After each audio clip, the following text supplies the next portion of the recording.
Bonjour à tous, bienvenue dans notre Zoom, aujourd'hui en compagnie d'Alain Lebihan. Bonjour monsieur. Bonjour Pierre. Alain Lebihan, vous êtes toujours diplômé du supérieur en sciences Oui, économiques. rien n'a changé. Vous avez travaillé dans les institutions publiques et dans le privé, principalement dans de petites entreprises. Alors après, votre ouvrage qui a fait parler Macron, le grand liquidateur que vous étiez venu nous présenter ici en deux fois sur le plateau de TV Liberté. Je rappelle à nos téléspectateurs que le premier entretien avait fait 203 000 vues, le second 257 000. C'était cette fois-ci dans le cadre de notre émission Politique et Économie. Vous venez aujourd'hui, Alain Lebihan, nous présenter votre petit dernier, Énergie, un crime d'État. Pourquoi votre facture d'électricité explose ? Préfacé par Loïc Le Floch-Prigent, qu'on évoquera d'ailleurs en fin d'entretien ensemble. Alors justement, cette hausse inouïe des prix de l'électricité, qu'est-ce qui l'a déclenché, Alain Lebihan ? Alors, ce qui l'a déclenché, c'est tout un processus, et ça a été l'objet de l'étude que j'ai effectuée pour ce livre. Bon, j'avais cette expérience-là depuis un certain temps, je suivais ces questions. Et lorsqu'en 2022, les factures électriques explosent pour un grand nombre de familles, et puis pour surtout les petites entreprises, particulièrement dans le commerce, à ce moment-là, je me suis dit, il faut donner un éclairage sur cette question, parce que ceux qui nous dirigent et les médias nous racontent une autre histoire que celle qui est là. En réalité, nous avions un outil à la fin du XXe siècle qui était exceptionnel et d'une puissance inouïe, que les dirigeants successifs qu'on a eus depuis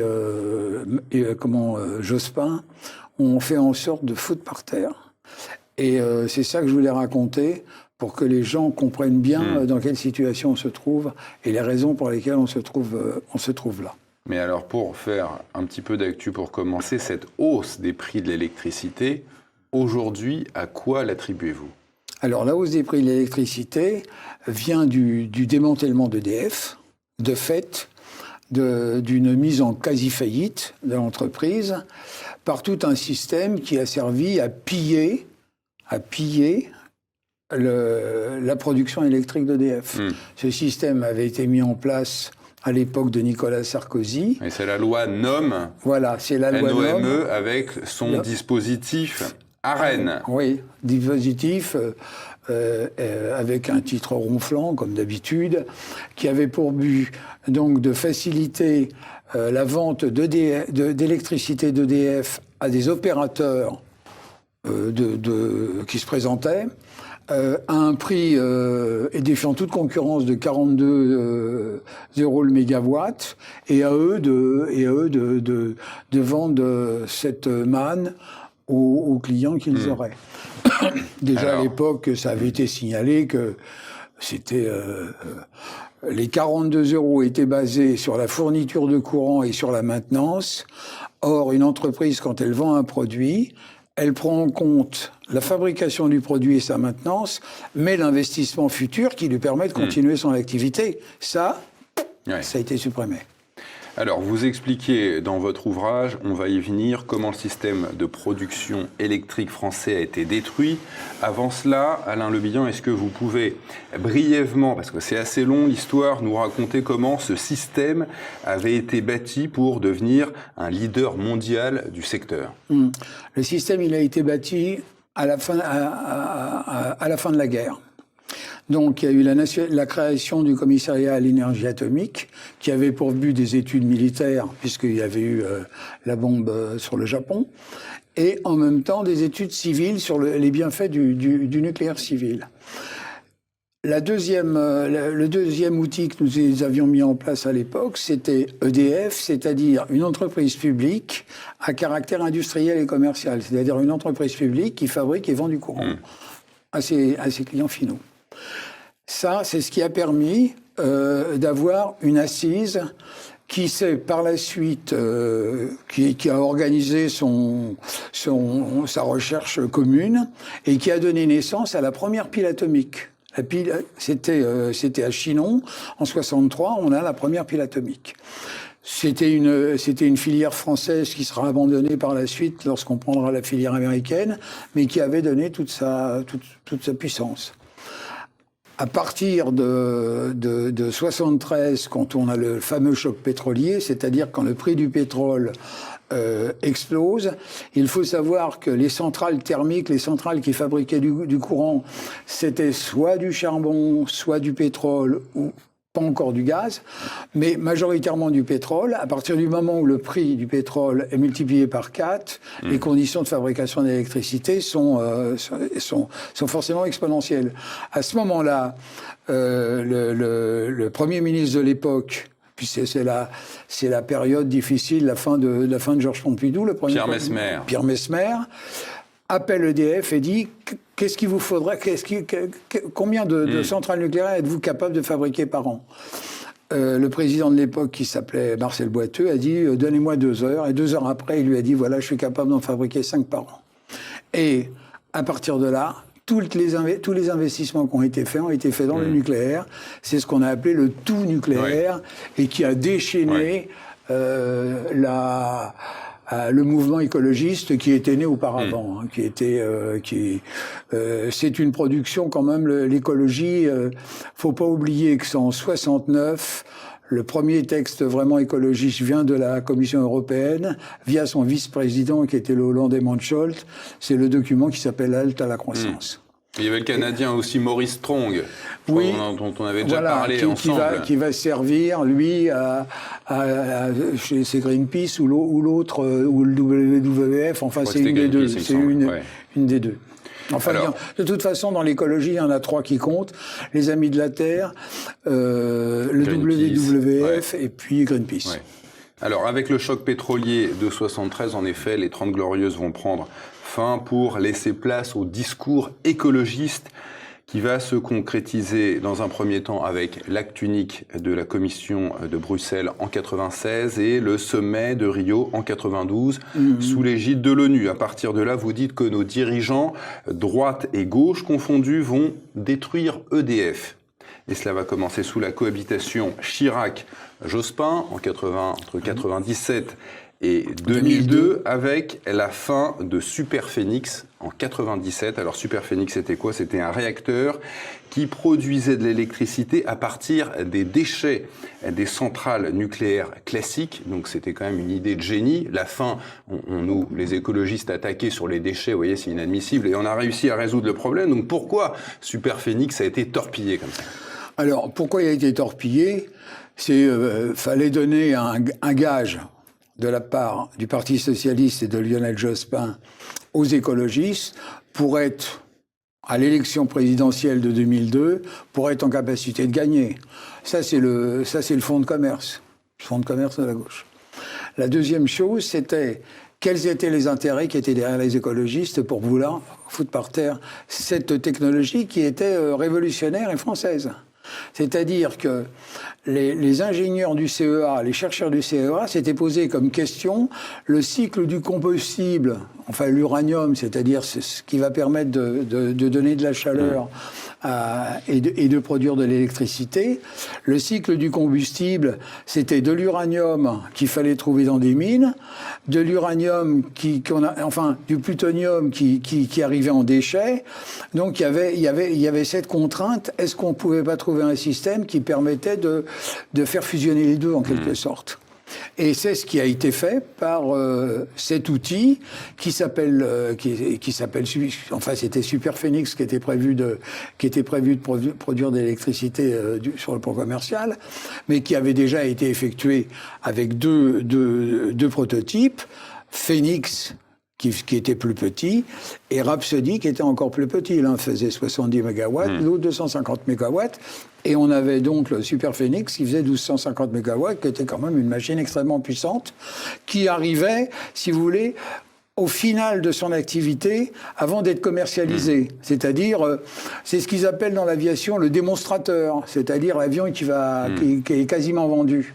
Là, c'était le démonstrateur qui était en place, et avec des subtilités qui sont réservées à la haute administration, on a réussi à arrêter le système et puis à dire que ça marchait pas. Et vous expliquez bien, Alain Le Bihan, qu'en plus des écologistes. Derrière, il y avait les États-Unis et les Allemands qui étaient tout à fait hostiles à l'émergence de ce super phénix qui aurait été un concurrent épouvantable pour eux. Bien sûr, parce que les Américains nous avaient vendu la filière Westinghouse, c'est-à-dire qui a permis de construire 58 réacteurs.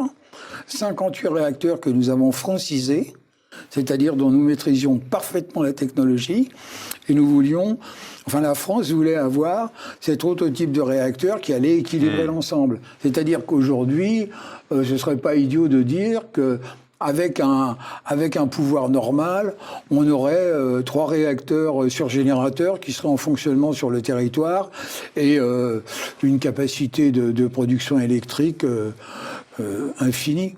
Alors l'éclatement d'EDF va se poursuivre dans les années 2000. Comment l'opération va se dérouler? Il y a des privatisations, expliquez-nous ça. Alors en fait, si vous voulez, lors de la présidence de Jacques Delors, le président français, il a été président de la Commission européenne entre 85 et 95, c'est-à-dire la période de grande turbulence. Donc là, c'était Jacques Delors qui présidait la Commission européenne. Qui présidait la Commission européenne. En 91, quand l'Union soviétique disparaît, que le mur de Berlin est tombé 2 ans auparavant, la géopolitique mondiale a complètement changé. D'ailleurs, la conférence qui est faite à Rio en 93, ou 92, si vous voulez, c'est l'ONU qui se pose aussi des questions sur son avenir. Parce qu'à partir du moment où il y a plus cet élément qui était l'Union soviétique, qu'est-ce qu'ils vont devenir? Donc il y a toute cette... Oui, il faut aussi que dans l'écologie, quoi. Voilà, c'est tout cet engagement dans l'écologie qui va se développer plus tard avec l'histoire des l'effet de serre et le réchauffement climatique. Et dans la dernière période, le secrétaire général de l'ONU a eu cette fameuse formule. On est à la période du bouillonnement.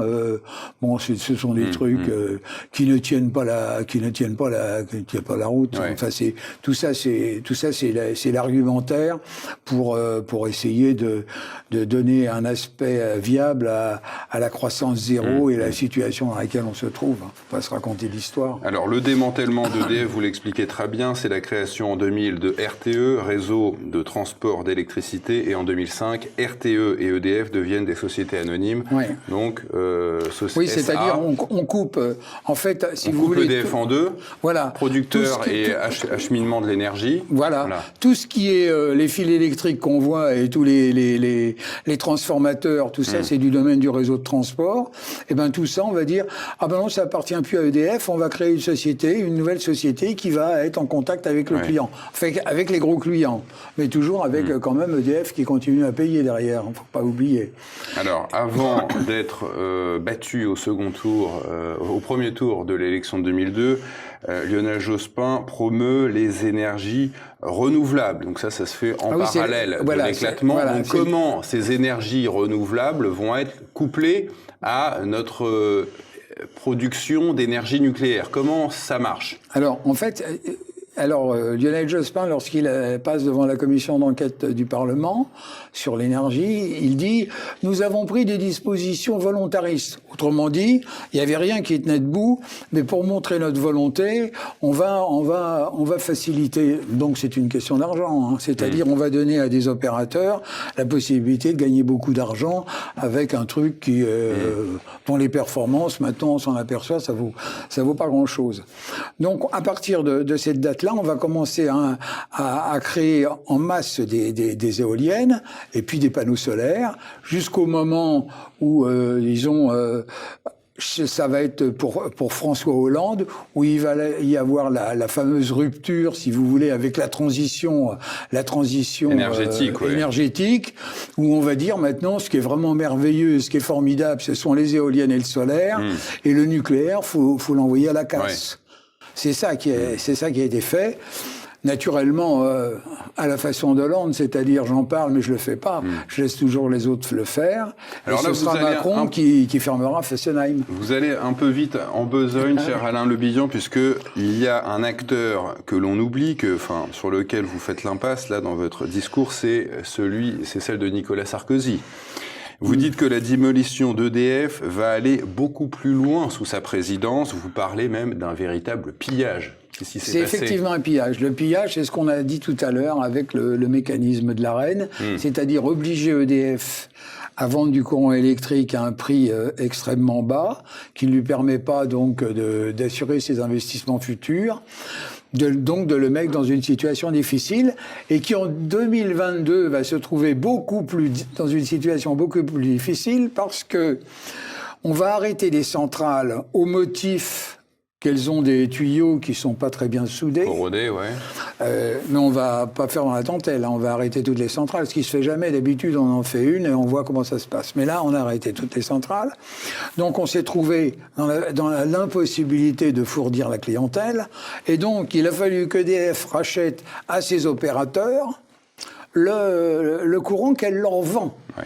Seulement, le prix du courant à partir de Nicolas Sarkozy, à partir de la loi NOM, c'est plus fixé par la production électrique, c'est fixé par le prix du gaz. Le gaz étant un produit spéculatif.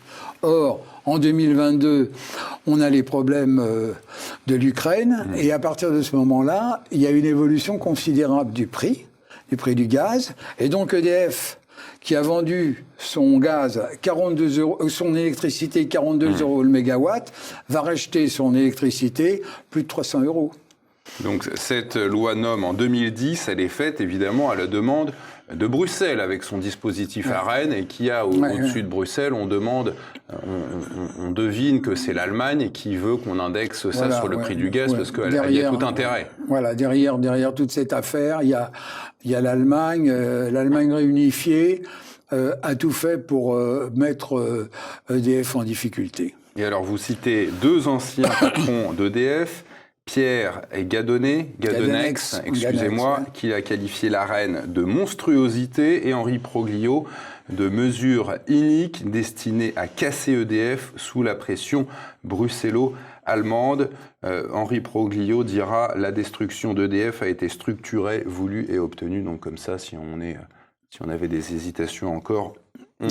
Oui, il avait été nommé président d'EDF par Nicolas Sarkozy. Il avait fait toute sa carrière dans les services publics de l'eau. Bon, il connaissait bien ce mode de fonctionnement.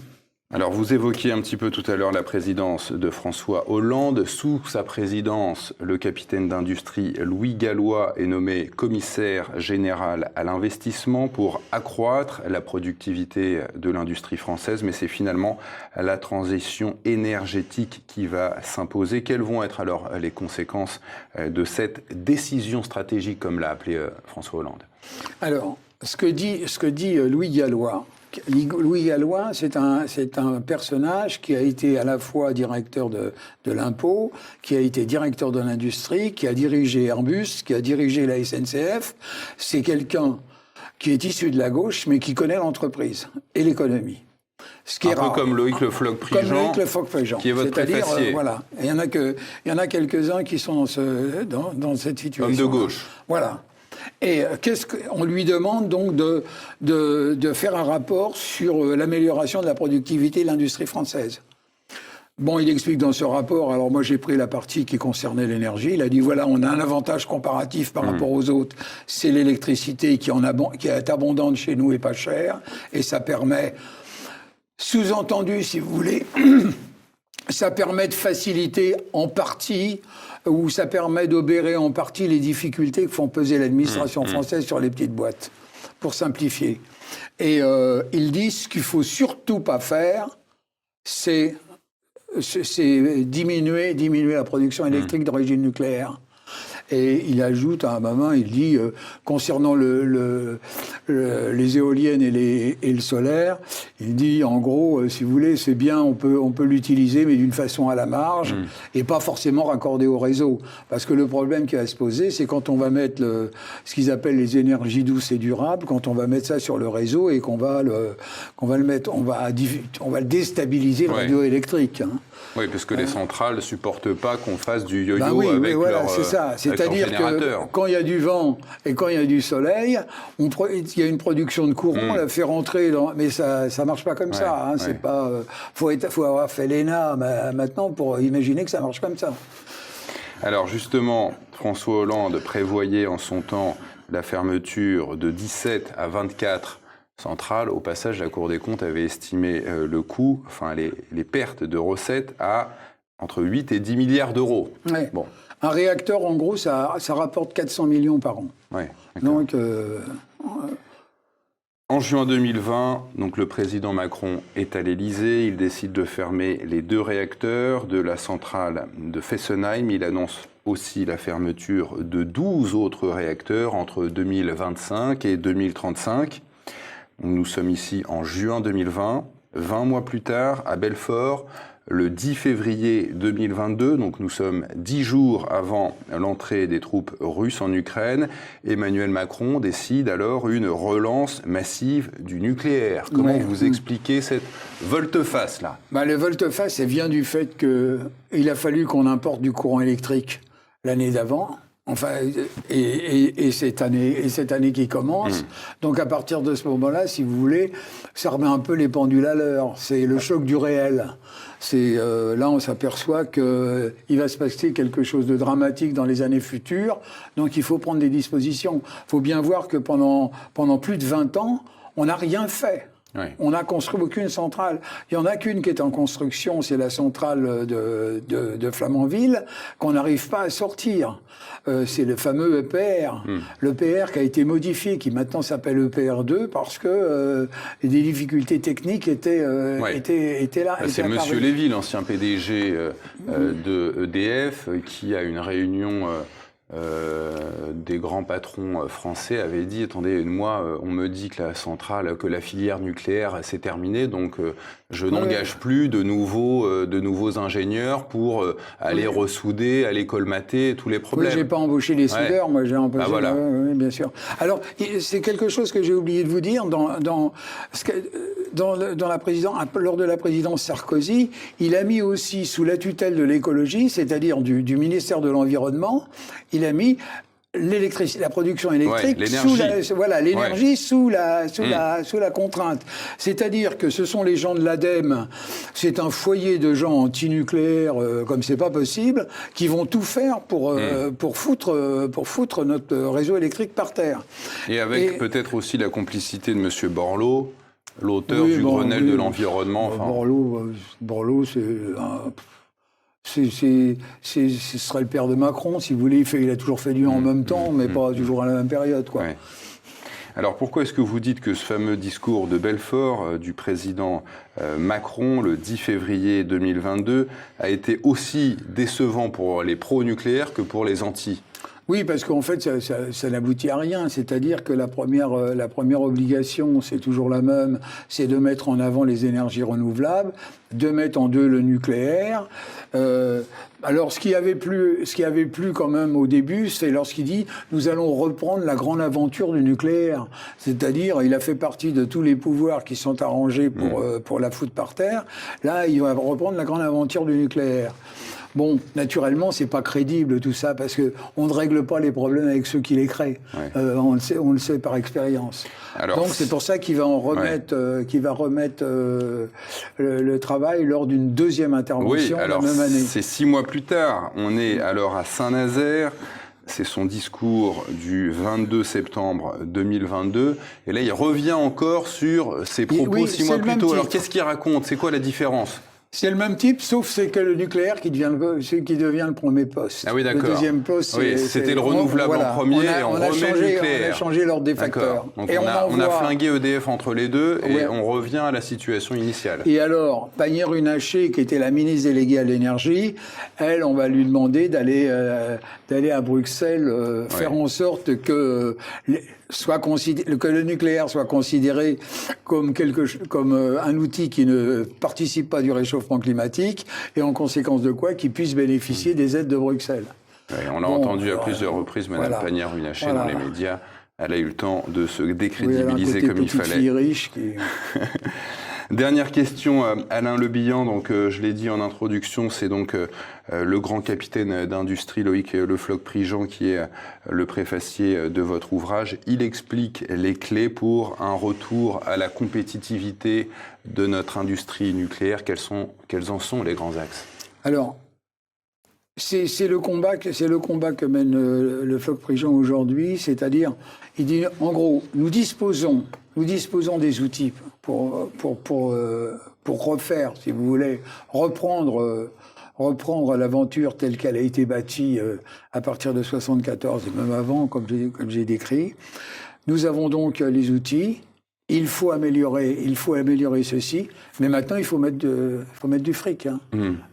Oui, il faut retenir les ingénieurs qu'on pourrait former et qui seraient tentés de se barrer à l'étranger. Parce qu'il ne faut quand même pas oublier que cette espèce de dégradation matérielle d'EDF a eu aussi des prorogations dans les têtes, parce qu'un jeune ingénieur qui sort d'une grande école, il se dit, aller à EDF alors qu'ils vont fermer les réacteurs, c'est vraiment pas intéressant, c'est pas là qu'est ma carrière. Donc il faut recréer cette espèce de dispositif national et mental pour retourner, aller de l'avant.